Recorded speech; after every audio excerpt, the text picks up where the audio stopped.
Hello friend, welcome to BPSC platform.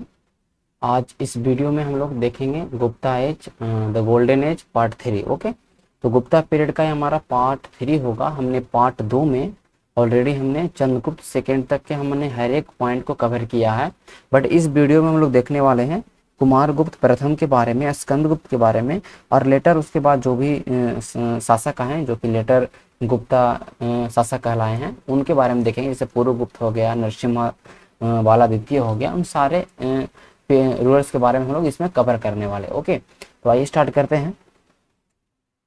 तो जो हमारा फर्स्ट हम आज देखेंगे वो हम लोग देखने वाले हैं बेसिकली कुमारगुप्त प्रथम के बारे में। ठीक है, कुमारगुप्त भी देखने को नाम मिलता है, कुमारगुप्त प्रथम के बारे में भी देखने को आपको मिलता है। ठीक है, तो चंद्रगुप्त सेकंड वह succeeded by the Kumaragupta. Chandragupta second के बाद जो सक्सेसर उत्तराधिकारी बना वो कुमारगुप्त बना। जो अगर हम बात करेंगे इसका आप टाइम पीरियड देख सकते हैं, 415 से लेके 455 एडी तक है। ठीक है, सबसे बड़ी बात 415 से लेके 455 एडी तक है। सबसे महत्वपूर्ण चीज याद रखना। देखिए थोड़ा सा चीजों को देखिए, थोड़ा सा आप इसके अगर फैमिली ट्री आप देखते हैं तो देखिए, ध्यान रखिएगा, समुद्रगुप्त और दत्ता देवी। ध्यान रखिएगा, समुद्रगुप्त और दत्ता देवी। समुद्रगुप्त का जो विवाह होता है दत्ता देवी से, इन दोनों से जो पुत्र पैदा होता है उसका नाम होता है चंद्रगुप्त सेकंड। ओके, समुद्रगुप्त सबसे महत्वपूर्ण था, चंद्रगुप्त सेकंड उससे ज्यादा महत्वपूर्ण पढ़ना था।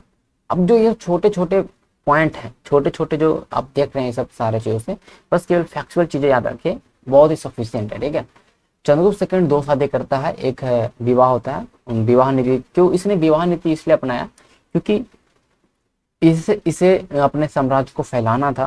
तो इसने विवाह नीति को अपनाते हुए अलग अलग क्षेत्रों में अपना ये वर्चस्व बनाए रखा। ठीक है, और कुछ लोगों के साथ पारिवारिक संबंध रखा, तो वहां से अटैक या कुछ भी आक्रमण की संभावना नहीं थी। ध्रुव देवी से शादी होता है। ध्रुव देवी के बारे में मैंने कहानी बताया था कि रामगुप्त की पत्नी थी, ऐसा बहुत जगह आपको देखने को मिलता है। और वही रामगुप्त जिसने जो शक से हार जाने के बाद अपनी पत्नी को हवाले कर दिया था शकों के, तो यही चंद्रगुप्त सेकंड जाते हैं अपने, और ये अपने लेडीज का भेष बना के जाते हैं और शकों को हरा के आते हैं। और फिर उसके बाद ध्रुवा देवी से शादी कर लेते हैं और अपने भाई को मार देते हैं रामगुप्त को। ठीक है, ये कहीं कहानी है। ध्रुव देवी से जो पुत्र पैदा हुआ उसका नाम ही है कुमारगुप्त। तो बेसिकली इसमें हम कुमारगुप्त के बारे में पढ़ रहे हैं।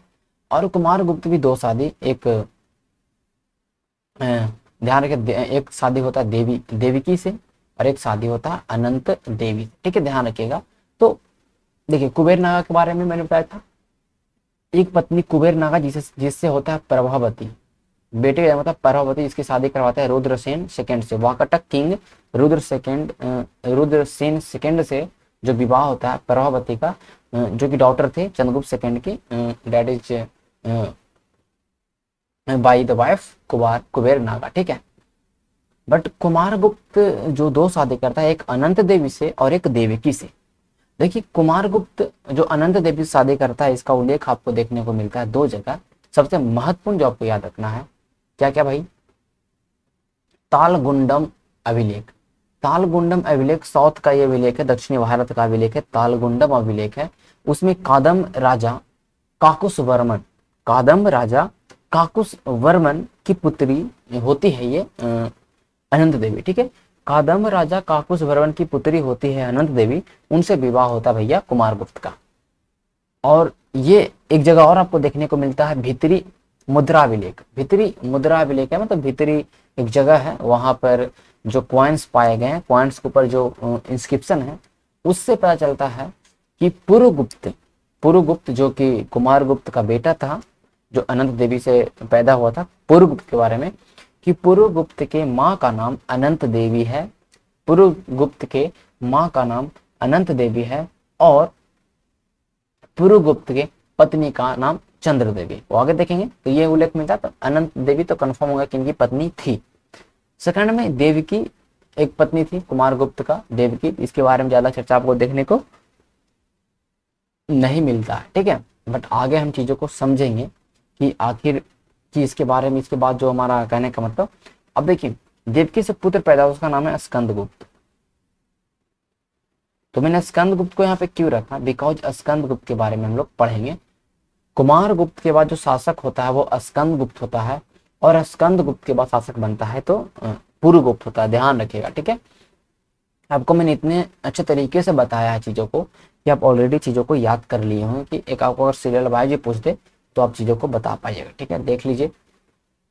ओके, तो अब देखिए हम सबसे पहले जब भी पढ़ रहे हैं हर एक चीज़ को, तो टाइटल्स देखें कि क्या क्या उपाधियों को इन्होंने ग्रहण किया कुमारगुप्त प्रथम ने, और इनका डेट आप देख सकते हो।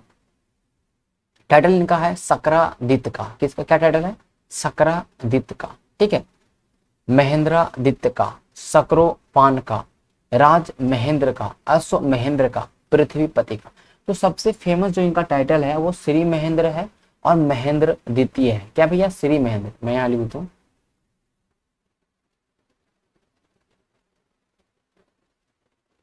श्री महेंद्र एंड महेंद्र द्वितीय द फेमस टाइटल ऑफ हमारा क्या हो गया? चंद्रगुप्त, सॉरी, कुमारगुप्त प्रथम। कुमारगुप्त प्रथम, चीजों को ध्यान रखिएगा, ठीक है, ध्यान रखिएगा। और ये सक्रादित्य की जो उपाधि है ये स्कंदगुप्त भी लेता है लेटर ऑन जाके, लेकिन सक्रादित्य की जो उपाधि है वो महेंद्र द्वितीय की उपाधि है। बोथ उपाधि आर सेम, सक्रादित्य की उपाधि और महेंद्र द्वितीय की जो उपाधि है, दोनों उपाधियों को समान माना गया है। तो कुछ ऐसी उपाधियां हैं, मैंने बताया महत्वपूर्ण कौन है? श्री महेंद्र, महेंद्रादित्य, सक्रादित्य, सकोरपान। ये याद रखे, बहुत ही ज्यादा नहीं होगा, ठीक है। ये जिसका अश्व महेंद्र क्यों नाम रखा? क्योंकि इसने अश्वमेघ यज्ञ भी करवाया, इन्होंने बहुत सारे अश्वमेघ यज्ञ को परफॉर्म किया, तो इन्हें हम अश्व महेंद्र भी बोलते हैं, ध्यान रखिएगा, ठीक है। सबसे बड़ा अगर हम बात रखेंगे इनके बारे में तो ये कार्तिकी की पूजा करते थे। कार्तिक के जो कि भगवान शिव का जो बेटा है उनका नाम कार्तिक के है, तो कार्तिक की पूजा करते थे, वर्शिपर ऑफ कार्तिक के गॉड, ध्यान रखिएगा। एंड इनके बारे में सबसे महत्वपूर्ण जो चीजें आपको याद रखना है सब कुछ है, इन्होंने नालंदा विश्वविद्यालय की स्थापना की। सबसे महत्वपूर्ण point, founder of Nalanda university.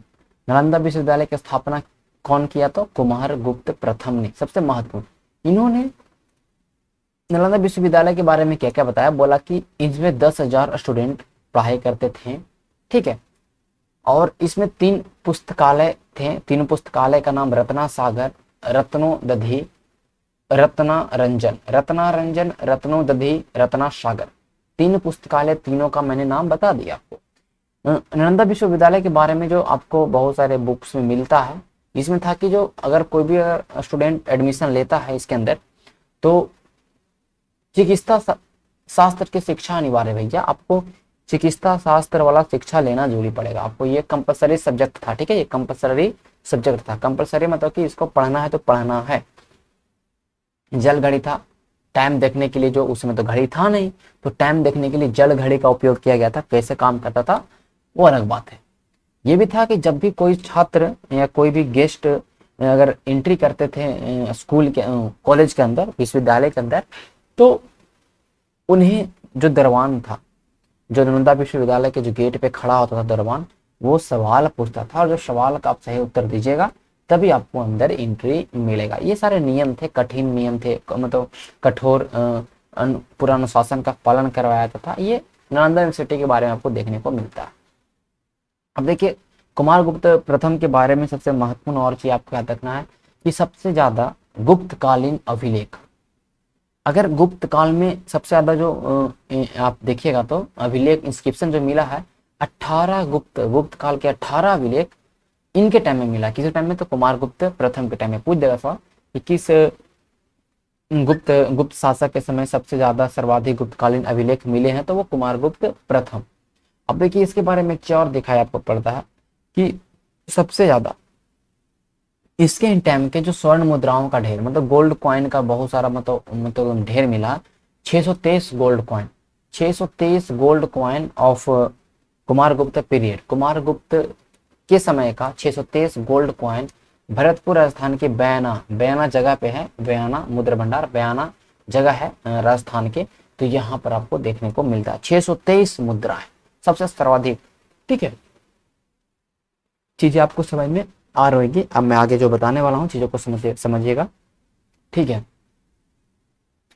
देखिए इसके समय में पुष्य मित्र नामक जातियों का आक्रमण हुआ। मैंने पहले ही सब चीजों को इसलिए लिया क्योंकि अगर मैं इसको नहीं लिखूंगा तो ये वीडियो काफ़ी लंबा हो जाएगा, ठीक है। तो मैंने सोचा कि मैं पहले लिख देता हूँ, चीज़ों को मैं समझाते चलूँगा तो आपको सब कुछ दिमाग में घुसते रहेगा। और सबसे बड़ी बात जो मैं बार बार मैं बोलता हूँ, आपको नोट्स बनाने सबसे ज़्यादा जरूरी है। जो भी मैं पढ़ा रहा हूँ आप नोट्स बनाइए, आपको कोई भी बुक अभी फॉलो नहीं करना भाई, प्री के लिए कोई बुक फॉलो भी नहीं करना जो मैं पढ़ा रहा हूँ, बिकॉज मैं खुद आपको जितने भी बुक होते हैं सब बुक से मैं चीज़ों को समझ के यहाँ पे मैं चीज़ों को डाल रहा हूँ। तो आपको कोई बुक पढ़ने का जरूरत है नहीं, आपको इससे फालतू मिलेगा ही नहीं, इससे कम ही मिलेगा।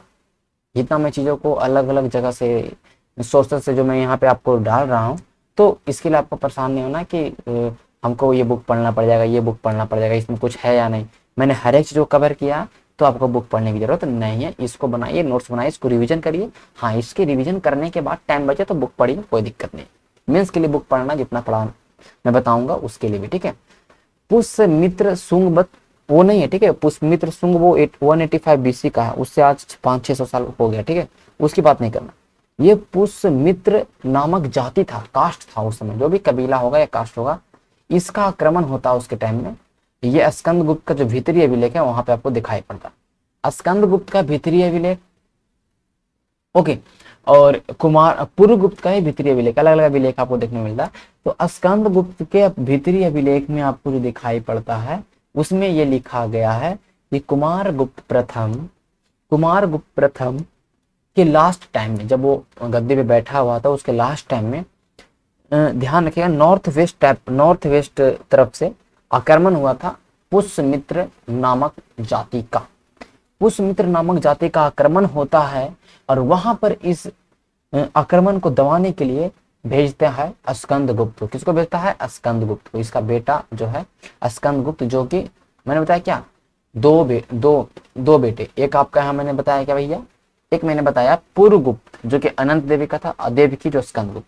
तो स्कंदगुप्त को भेजता है और स्कंदगुप्त हरा देता है पुष्यमित्र शुंग को, पुष्यमित्र वाला पूरे सेनाओं को, ठीक है।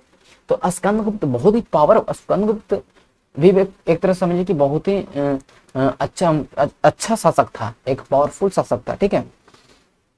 देखिए चंद्रगुप्त प्रथम के बारे में, कुमारगुप्त प्रथम के बारे में अगर हम देखते हैं तो इसने मयूर और कार्तिकेय प्रकार के सिक्के, मतलब इसने अपने सिक्कों पर मोर और कार्तिक भगवान का चित्र अंकित करवाया। तो इस टाइप के सिक्के बहुत चल रहे हैं इसके टाइम में, तो मयूर और कार्तिकेय प्रकार के सिक्के।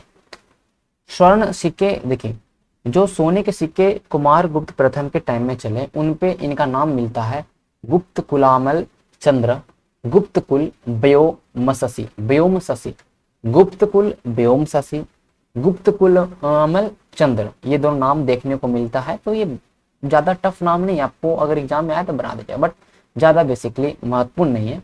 देखिए ये पुष्यमित्र नामक जाति वाला ये सवाल पूछा है और बहुत लोग कंफ्यूज होते हैं, तो ये मैं स्टार लगा दूं। और जो सबसे नीचे में जो ये स्टार लगाने वाला, ये सबसे महत्वपूर्ण, हुनों का आक्रमण, ध्यान रखेगा।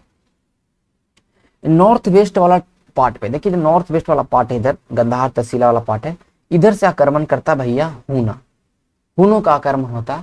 लेकिन स्कंदगुप्त, मैं बताऊंगा अभी हुन कौन थे मैं, लेकिन ध्यान रखिएगा कि हुनों का आक्रमण होता है और फिर इस आक्रमण को दबाता कौन है? स्कंदगुप्त ही हुनों को पराजित करता, भगा देता। तो हुनों का आक्रमण इसके टाइम में स्टार्ट हुआ। हुनों ने गुप्त के ऊपर बहुत बार आक्रमण किया, हालांकि सक्सेसफुल भी रहा, फिर बाद में फिर से हराया भी गया। और इन्होंने बहुत एक तरह से गुप्ता पीरियड के डिक्लाइन, गुप्ता पीरियड के पतन का कारण बन गया हुनों का आक्रमण। इसने इतनी तरह से बर्बाद किया, इनके पूरे इकोनॉमी को बर्बाद किया हुनों ने, ठीक है। अब देखिए विलसाड इंस्क्रिप्शन है, विलसाड का अभिलेख देखने को मिलता है, और दामोदर का कॉपर प्लेट अभिलेख है, ये जो कि कुमारगुप्त प्रथम से ही संबंधित है। इसको आप लोग ध्यान में रखिएगा, ठीक है। चलिए अब देखिए और मैं बताने वाला हूं, चलिए अब जो सेकंड हमारा आने वाला भैया, वो आने वाला है स्कंदगुप्त, ठीक है। तो कुमारगुप्त, देखिए कुमारगुप्त के बाद जो आता है वो शासक है भैया स्कंदगुप्त। अब देखिए स्कंदगुप्त के बारे में ध्यान रखिएगा कि इनका डेट है 455 एडी से लेके 467 एडी तक, ये 12 साल लगभग ये शासन किया है, ध्यान रखिएगा। और ये देख सकते हैं, ये जो मैप आप देख पा रहे होंगे, ये गुप्ता एम्पायर देख पा रहे होंगे, और ये देख पा रहे होंगे, ये मैं भी हुन के बारे में बताऊंगा। मैं आप बता दूं, आगे मैं थोड़ा सा कुछ बता दूं, उसके बाद में हुन के बारे में बताऊंगा, ठीक है। स्कंदगुप्त ने जो टाइटल लिया वो विक्रमादित्य का, इसने भी विक्रमादित्य का टाइटल लिया, सबसे महत्वपूर्ण। इसने शकोपर्म का टाइटल लिया, और अगर ध्यान रखिएगा सक्रादित्य का भी टाइटल लिया, सक्रादित्य का। देखिए सक्रादित्य का जो टाइटल लेता है, ठीक है, शकोपर्म नहीं, सक्रादित्य का टाइटल लेता है, ये भी टाइटल लिया, बट इसका मैं ये पद, ये सक्रादित्य का टाइटल है जो कहोम अभिलेख, कहोम अभिलेख है, उसमें स्कंदगुप्त को सक्रादित्य बोला गया। क्या बोला गया भैया? सक्रादित्य बोला गया। अब देखिए इसके टाइम में हुनों ने 7 से 8 बार आक्रमण किया। उस समय अगर हम बात करेंगे, हुनों का जो मेन जो आक्रमण करने वाला थे, सुसानबाज के नेतृत्व में, तोरमान के नेतृत्व में, मिहिर कुल के नेतृत्व में। तोरमान के नेतृत्व में आक्रमण करता है, हालांकि सक्सेसफुल नहीं हो पाता है। देखिए अगर हम बात करेंगे थोड़ा सा हुनों के बारे में, समझेंगे चीजों को, तो मैं आपको ध्यान से समझा पाऊंगा। देखिए ध्यान रखिएगा,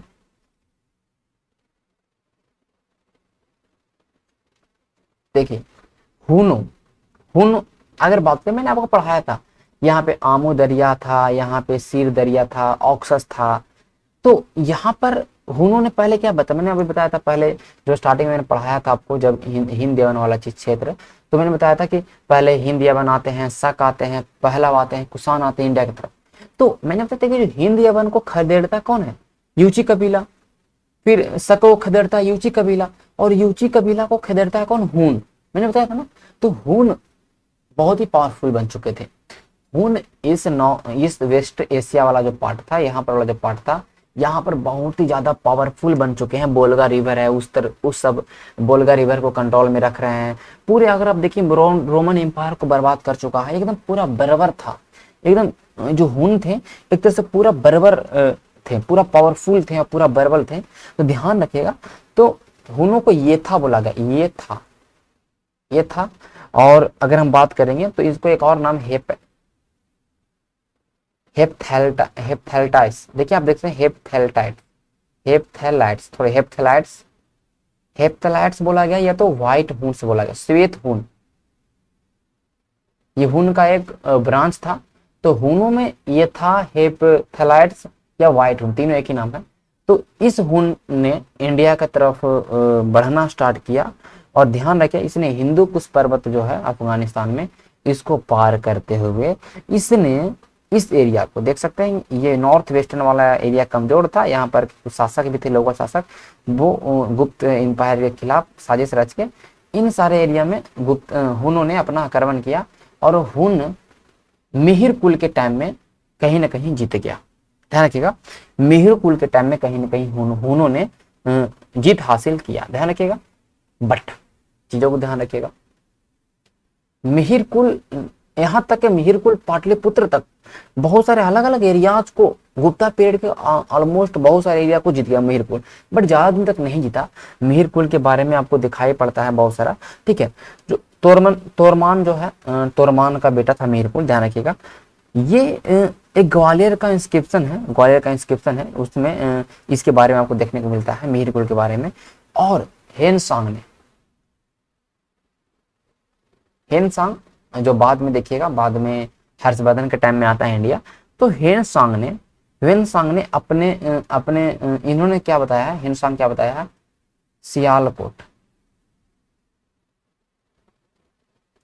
बोला कि जब हुनों ने इंडिया पे आक्रमण किया, जीता होता, तो इसने साकल बनाया राजधानी। क्या बनाया राजधानी? साकल। सियालकोट का नाम था पुराना साकल। इसने मिहिर कुल ने अपनी राजधानी सियालकोट या साकल बनाया। ठीक है भाई, ध्यान रखिएगा। और राजतरंगिणी में अगर हम बात करते हैं, राजतरंगिणी में मिहिर कुल के बारे में मैं यहाँ पे लिख दूं, राजतरंगिणी में जो कश्मीर का इतिहास बताता है, राजतरंगिणी में मिहिर कुल के बारे में क्या देखने को मिलता है? तो राजतरंगिणी में मिहिर कुल के जो बर्बरता है, उनकी जो क्रूरता है, उसके बारे में बताया कि इसने कश्मीर गंधहारा वाला पूरे एरिया को बर्बाद करके रख दिया एकदम। लेकिन राजतरंगिणी में बढ़ा चढ़ा के भी लिख दिया कि इसने श्रीलंका को भी जीत लिया, साउथ इंडिया को जीत लिया। हालांकि श्रीलंका और साउथ इंडिया के पास ये मिहिर कुल नहीं पहुंच पाया था। ठीक है, ध्यान रखिएगा। तो इसने ये बताया था कि कश्मीर में शासन किया। तो राजतरंगिणी ऊपर, कश्मीर के ऊपर है भी, तो वो जो आपको लिखेगा भी। ठीक है, लेकिन नरसिंह बालादित्य जो आप देखिएगा, स्कंद गुप्त के बाद जो पुरुगुप्त है, पुरुगुप्त के बाद आपको देखिएगा कुमार गुप्त सेकंड, उसके बाद बुद्ध गुप्त के बाद नरसिंह बालादित्य आता है।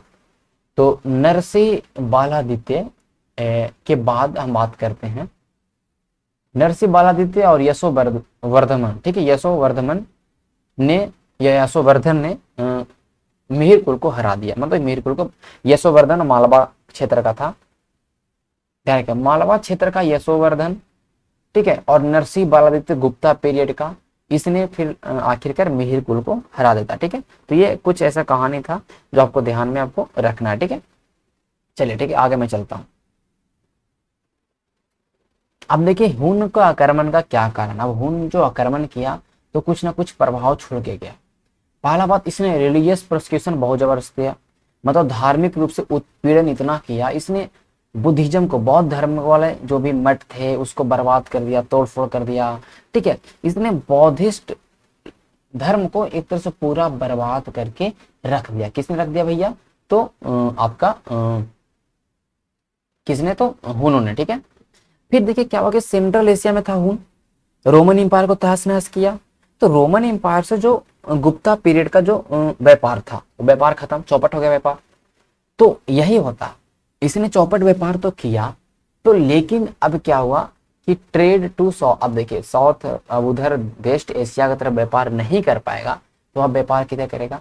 तो अब व्यापार करेगा इधर साउथ ईस्ट एशिया में, जो इंडोनेशिया वाला क्षेत्र है, इस सब क्षेत्र में इसने व्यापार स्टार्ट किया। किसने? गुप्ता ने। तो उसमें एक बंदरगाह का नाम मिलता है ताम्रपालित। त्रामपलित, ठीक है, त्रामपलित या ताम्रपालित नाम के बंदरगाह का चर्चा मिलता है। तो वहां से मतलब कहने का मतलब है कि ये ठीक है, त्रामलिपि या त्रामपलित या त्रामलिपि, आई थिंक, मुझे थोड़ा सा कंफ्यूजन हो रहा है, मैं ये लिखता हूँ त्रामलिपि। ओके, ये नाम थोड़ा ऐसा है कि कंफ्यूजन हो जाता है। ठीक है, बट कोई बात नहीं, वो त्राम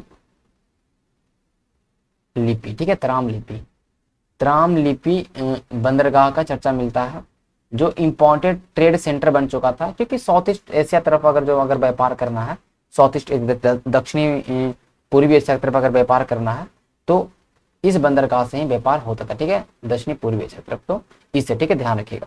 तो जब सेंट्रल एशिया का व्यापार टूट गया तो साउथ एशिया की तरफ व्यापार होना स्टार्ट हुआ। ठीक है, ये हो गया। अब देखिए चंद्रगुप्त प्रथम, कुमार गुप्त प्रथम के बारे में कुछ कुछ महत्वपूर्ण पॉइंट है जो आपको याद रखना है। क्या क्या याद रखना है? कि सबसे ज्यादा अशुद्ध सिक्के इसी के टाइम में चला। मतलब सबसे ज्यादा सिक्के में कोई क्वालिटी नहीं था, अशुद्ध सिक्के, मतलब सोना का ओरिजिनल नहीं है एकदम पूरा।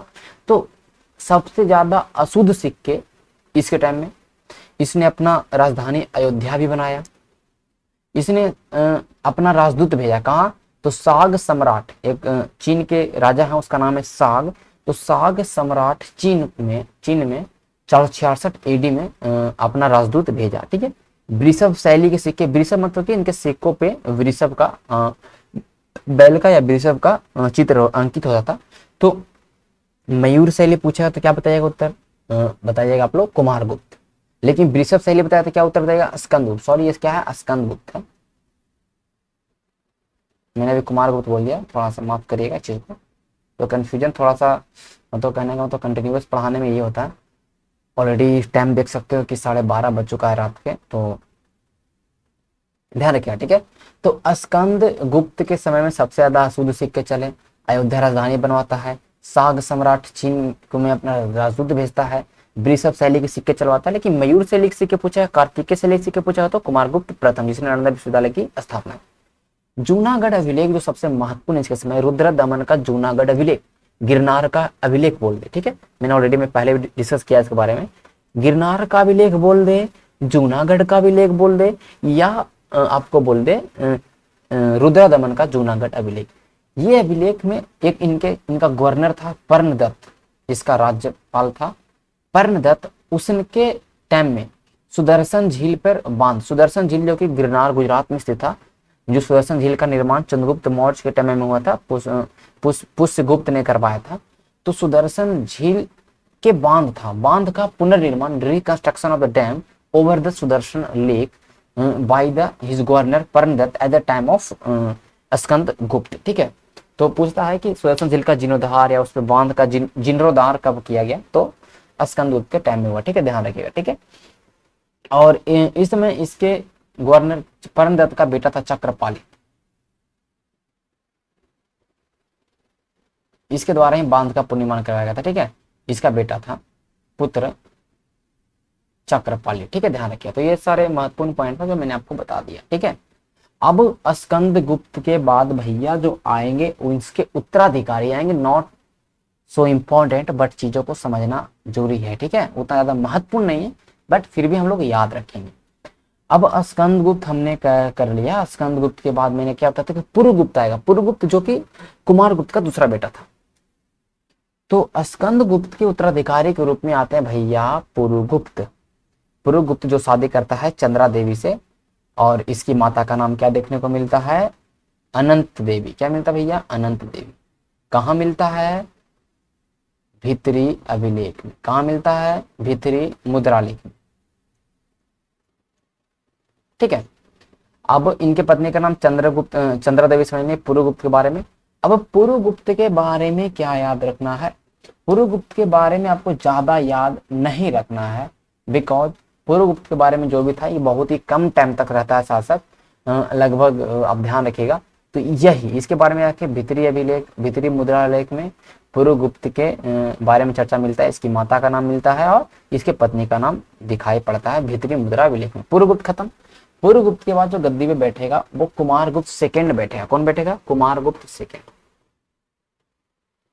देख ले सकते हैं आप, ये देख सकते हैं बुद्धगुप्त है, बुद्धगुप्त है, नरसिम्हा गुप्त है। देखिए कुमारगुप्त है ना सेकंड, यहाँ पे देखिए कुमारगुप्त सेकंड। ओके, तो कुमारगुप्त सेकंड के बारे में दिखाई पड़ता है। मैं यहाँ पे लिखते जाता हूँ। ठीक है, आपको कहीं कहीं फैमिली चार्ट अलग अलग दिखाई पड़ेगा क्योंकि उतना ज्यादा महत्वपूर्ण नहीं है। Kumaragupta second after Purugupta, after Purugupta Kumaragupta second के बारे में आपको देखने को मिलता है। तो कुमारगुप्त सेकंड के बारे में ज्यादा याद नहीं रखना है। ओके, इसके बारे में आपको याद रखना है कि इसके बारे में जो सारनाथ, अब ध्यान रखिए, सारनाथ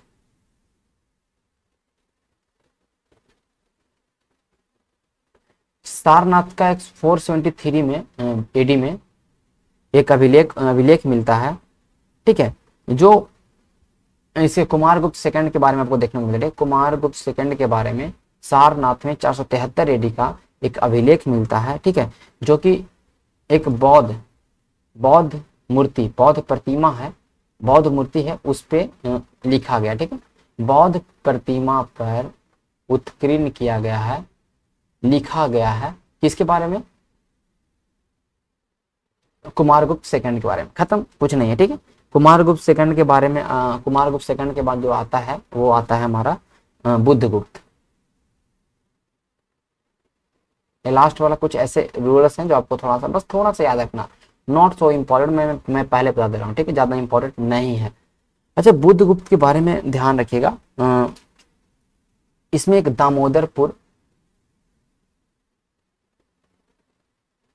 दामोदरपुर का कॉपर प्लेट।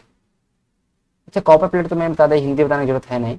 त्रामपत, दामोदरपुर का त्रामपत। ठीक है, दामोदरपुर का त्रामपत अभिलेख में इसे बोला गया परम भट्टारक महाराजा। कितना भारी भरकम टाइटल देख रहे हैं, महाराजा धीराज। ठीक है, परम भट्टारक महाराजा धीराज का टाइटल किसने लिया, तो बुद्धगुप्त ने लिया। ठीक है, ध्यान रखिएगा। ओके, अब ये ध्यान रखिएगा, बहुत सारे मुद्राओं पर, बहुत सारे क्वाइन पर इसका जो नाम देखने को मिलता है वो मिलता है श्री विक्रम। ठीक है, इसके बारे में इतना ध्यान रखिएगा। और ये बौद्ध अनुयायी था। कैसा था,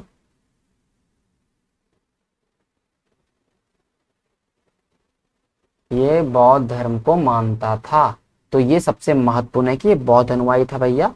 हाँ, ठीक है, और मुद्राओं पे नाम इनका श्री विक्रम मिलता है, और ऐसे इनका दामोदरपुर का कॉपर प्लेट है उसमें नाम मिलता है परम भट्टारक महाराजा धीराज। कितना बड़ा नाम है। ठीक है, ध्यान रखिएगा। ओके, तो इसके एरियाज हैं वही जो इनको पहले से जो विरासत में मिला है इनका राज्य में, वो उससे कुछ थोड़ा थोड़ा सा माला बंगाल तक बढ़ाता है, ये सब कुछ ज़्यादा महत्वपूर्ण नहीं है, ठीक है।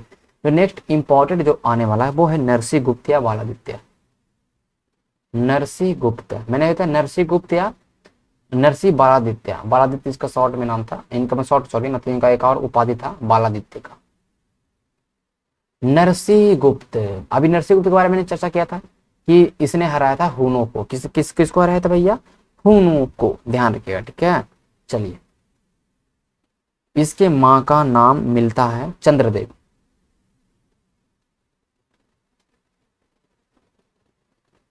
ठीक है, महादेवी चंद्रदेवी। अच्छा, इसका माँ का नाम महादेवी चंद्रदेवी, अच्छा ये चंद्रदेवी का नाम है, ये मैंने इस बताया था कि पुरुगुप्त के पत्नी का नाम था चंद्रदेवी, तो पुरुगुप्त का ही बेटा है नरसिंह गुप्त, तो इसके माता का नाम महादेवी चंद्रदेवी आपको दिखाई पड़ता है, बस और कुछ नहीं, ठीक है। ध्यान रखिएगा, यही बुद्धगुप्त का छोटा भाई था, ये बुद्धगुप्त का भाई था, भाई था किसका, बुद्धगुप्त का। तो बुद्धगुप्त बहुत जल्दी वो कहने का मतलब कि मर जाता है, मतलब तो उसके जगह पर बैठता है ये नरसिंह गुप्त बालादित्य, ठीक है।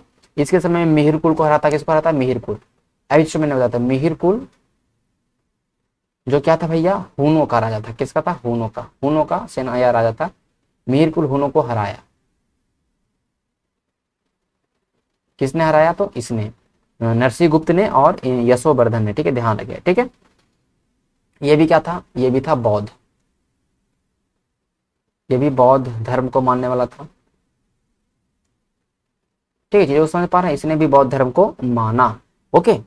अब देखिए ध्यान रखिएगा, इसने बौद्ध धर्म की शिक्षा जो ली है उससे लिया बसु बंधु, उसका नाम क्या भैया, बसु बंधु, बसु बंधु से इसने क्या शिक्षा ग्रहण किया, मैं जो मैं बोल रहा हूँ अपने कॉपी पे लिख दीजिएगा, शिक्षा ग्रहण किया, मैं यहाँ पे हर चीज नहीं लिख पाऊंगा। शिक्षा ग्रहण किया, किसका शिक्षा ग्रहण करेगा, तो बौद्ध धर्म का शिक्षा ग्रहण किया बसु बंधु से, ठीक है। इसका टाइटल देखिए, परम भागवत, टाइटल लिया देखिए विष्णु वाला, लेकिन मान रहा है बौद्ध धर्म को। तो इस कहाँ मिलता है, नालंदा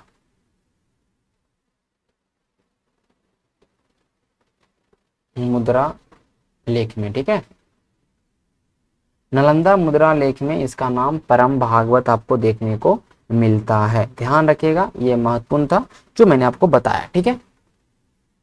अब इस लास्ट पेज में हम सब कुछ चर्चा कर लेंगे, जो भी लास्ट है हमारा, मतलब शासक के पे जितना भी सवाल बन सकता था मैंने सब कुछ चर्चा कर लिया, ठीक है, इस लास्ट पेज में कर लेंगे, फिर बाकी जो भी और भी पॉइंट होंगे जो आपके एग्जाम के लिए महत्वपूर्ण, मैं हर एक चीज को मैं बता दूंगा। एक भानुगुप्त आपको मिलता है, इसके बाद भानुगुप्त आता है, तो भानुगुप्त के बारे में थोड़ा सा कुछ याद रखना आपको, ठीक है। इसका एक एरन अभिलेख है, क्या है, एरन अभिलेख, मैं इंग्लिश नहीं लिख पा रहा हूँ बट आपको चीज समझ, एरन अभिलेख, तो एरन इंस्क्रिप्शन ऑफ भानुगुप्त, ठीक है, दैट इज डेटेड 510 एडी, ठीक है। इसमें इसके मित्र भानुगुप्त का एक दोस्त है गोपराज का चर्चा मिलता है, गोपराज, ये सही से पेन काम नहीं कर पा रहा, पता नहीं क्या हुआ, ठीक है। इसके मित्र गोपराज की चर्चा मिलती है, जो हुनों ने आक्रमण, जो मैंने हुन बहुत बड़ा आक्रमण किया, तो जो हुनों ने आक्रमण किया उसमें इसके मित्र गोपराज की मृत्यु हो जाती है, तो भानुगुप्त के साथ ये भी युद्ध मतलब करते रहता है, ठीक है। तो और उसके बाद क्या होता है कि गोपराज की पत्नी होती है, वो खुद अग्नि में जल के अपना जान देती, सती का प्रथम जो अभिलेखीय साक्ष्य है यही पे, एरन अभिलेख में सती का सबसे पहली बार सती का प्रथम लिखा हुआ साक्ष्य, तो सती प्रथा का जो इंडिया में प्रचलन था, इंडियन सब कॉन्टिनेंट में, तो सती का प्रथम अभिलेखीय साक्ष्य मिलता है कहाँ पे, एरन अभिलेख में। क्या मिलता है, गोपराज जो हुनों के साथ आक्रमण करते करते भानुगुप्त के साथ गोपराज की मृत्यु हो जाती है, और इसकी पत्नी भी सती में मतलब साथ में चल के अपना प्राण को त्यागती है, ध्यान रखिएगा चीजों को, ठीक है, ओके। अब ये ध्यान रखिएगा कि क्या हुआ कि जैसे कि आप ध्यान रखिएगा, जैसे कि मैंने इसके पहले भानुगुप्त के पहले मैंने क्या बताया था आपको, नरसिंह गुप्त, उसके पहले बताया बुद्धगुप्त, तो बुद्ध गुप्त के टाइम में क्या होता कि उन्होंने आक्रमण किया था, कहीं कहीं पे कुछ एरियाज को जीत लिया था। तो बाद में भानुगुप्त के समय मैंने बताया था मैं भाई कि बुद्ध गुप्त के समय जब आपका, क्योंकि देखिए नरसिंह गुप्त जब तक आएगा उसके पहले तक तो हुन है, नरसिंह गुप्त भगाता है बाद में ना। तो नरसिंह गुप्त के पहले कौन था? अभी मैंने बताया कि बुद्ध गुप्त था। तो बुद्ध गुप्त के समय जो भी जीता हुआ एरिया था तो उसी को नरसिंह गुप्त ने हराया, कुछ ना कुछ पार्ट को भगाया। फिर नरसिंह गुप्त के बाद भानुगुप्त आता है, और भानुगुप्त इसी युद्ध में गोपराज के साथ मिलकर जब हुनों का आक्रमण भगाता है, उसी में मृत्यु हो जाता है भानु इसका, इसके दोस्त का, गोपराज का। ठीक है, चलिए आप ध्यान रखिएगा चीजों को। अब देखिए, अब आगे हम देखेंगे एक आता है वैन्यगुप्त, छोटा छोटा पॉइंट है। वैन्यगुप्त के बारे में ध्यान रखना है, कुछ भी आपको याद नहीं रखना है, इसके बारे में आपको याद रखना है क्या भैया, एक गुनैधर तामपत्र है, गुनैधर का copper plate inscription of the Gunaighar. तो गुनैधर तामपत्र में क्या मिलता है? दो शासक, दो प्रांतीय शासक, मतलब इसके समय जो अलग अलग प्रांत में जो गवर्नर थे या शासक थे, दो प्रांतीय शासक का नाम मिलता है, वो नाम है भैया विजयसेन और रुद्रदत्त।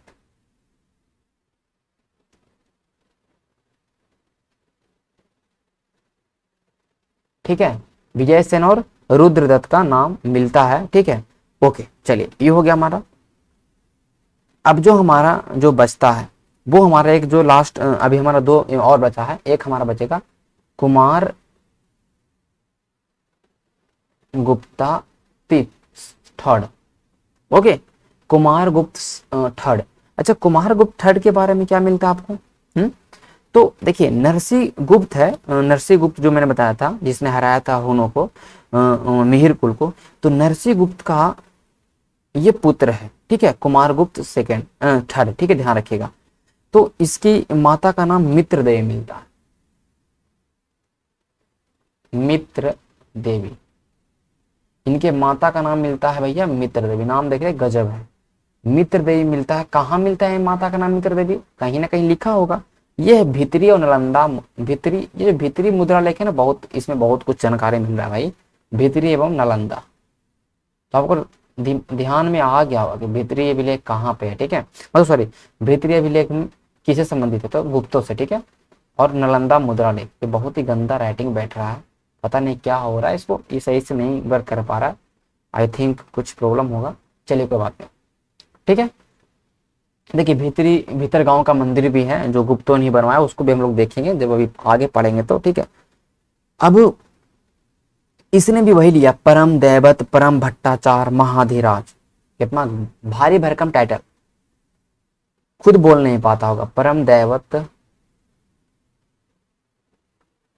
परम भट्टारक।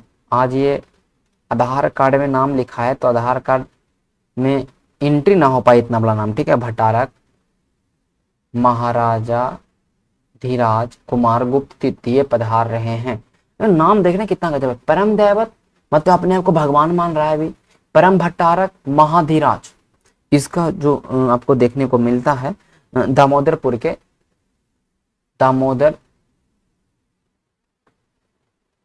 दामोदरपुर है वहां के 5वें ताम्रपत्र में, 5वें कॉपर प्लेट में। दामोदरपुर में बहुत सारे कॉपर प्लेट मिले, तो उसमें 5वां नंबर वाला जो कॉपर प्लेट है उसमें इस कुमार गुप्त थर्ड के बारे में ये बताया गया कि भैया ये है। ठीक है, ओके।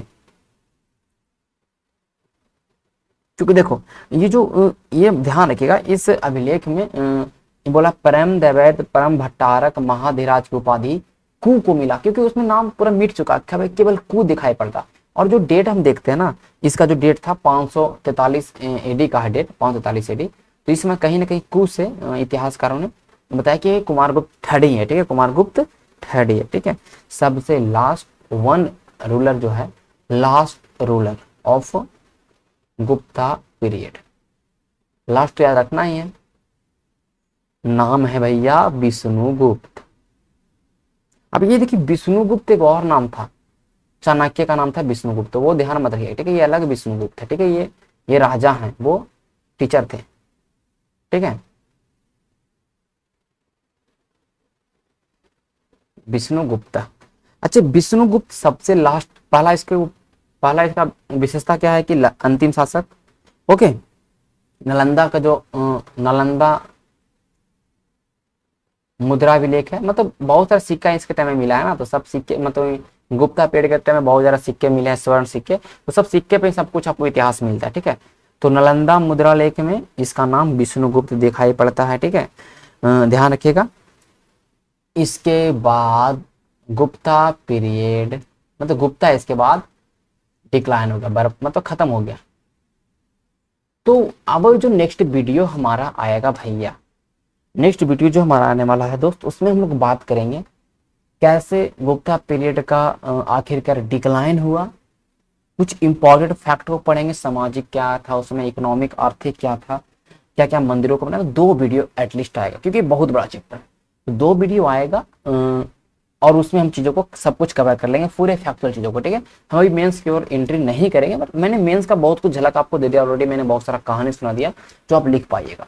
बेसिकली मेंस में सवाल आता है इसके समय का जो भी इसका प्रशासनिक चीज़ें हैं, तो हम इनसेट में बेसिकली जब भी पढ़ेंगे ना तो प्रशासनिक चीज़ों को ही पढ़ेंगे, प्रशासनिक हो गया, आर्थिक हो गया, सामाजिक चीज़ों को पढ़ेंगे, क्योंकि मेंस में वही लिखने के लिए आता है। ठीक है, तो मिलेंगे नेक्स्ट वीडियो में, तब तक के लिए धन्यवाद। और इसको सब्सक्राइब करिएगा, चैनल को शेयर करिएगा दोस्तों के साथ, और लाइक और कमेंट जरूर करिएगा आपको वीडियो कैसा लग रहा है, कितना मजा आ रहा है पढ़ने में, क्या पूरे हिंदी या इंग्लिश पूरा एक में रहे या बाइलिंगुअल ही सही रहेगा, आप लोग सब कुछ बताइएगा। चलिए मिलते हैं, धन्यवाद।